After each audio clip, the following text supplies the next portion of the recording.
এই পূজা পরিষদের সম্মেলন কমিটি করতে গেলে মারামারি হয়। মারামারি হওয়ার একটা ভালো লক্ষণ, কারণ মানুষ সম্পৃক্ততা হচ্ছে।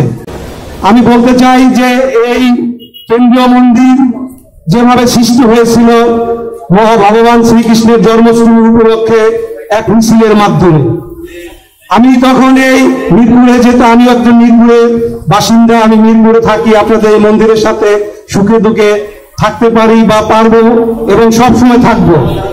এই মন্দির কিন্তু সেই জন্মাষ্টমী মিছিলকে কেন্দ্র করে সৃষ্টি হয়েছিল।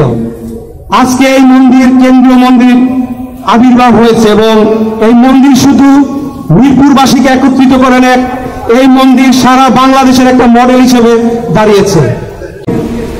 আজকে তারা বিভিন্ন জায়গায় বিভিন্ন ভক্ত ছিল, কিন্তু আজকে এই মন্দিরকে কেন্দ্র করে হাজার হাজার ভক্ত একটা অনুষ্ঠান হলে পরে এখানে এসে আমাদের মন ভরে যায়।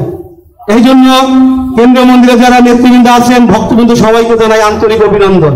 হয়তো সারা বাংলাদেশের অবস্থা আপনারা দেখতে পাচ্ছেন, নড়াইলে একটা তুচ্ছ ঘটনাকে কেন্দ্র করে কি হয়ে গেল, এভাবে কিন্তু সারা বাংলাদেশে হচ্ছে। আগের দিনে যেমন আমাদের একটা টেন্ডেন্সি ছিল যে ওরে মারতেছে, আমার তো কিছু না, আমি চুপচাপ বসে থাকতাম, কিন্তু সেই দিন এখন আর নাই। আপনাদেরকে একত্রিত হতে হবে। সম্মেলন মানে আপনার একটা একত্রিত করার একটা বন্ধন, ঐক্যের একটা বন্ধন।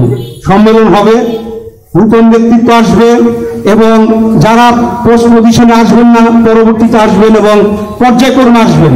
এই পূজা পরিষদের সম্মেলন কমিটি করতে গেলে মারামারি হয়। মারামারি হওয়ার একটা ভালো লক্ষণ, কারণ মানুষ সম্পৃক্ততা হচ্ছে। এই সংগঠনটা কি এখন তারা উপলব্ধি করছে এবং নেতা হওয়ার জন্য তারা প্রতিযোগিতা করছে।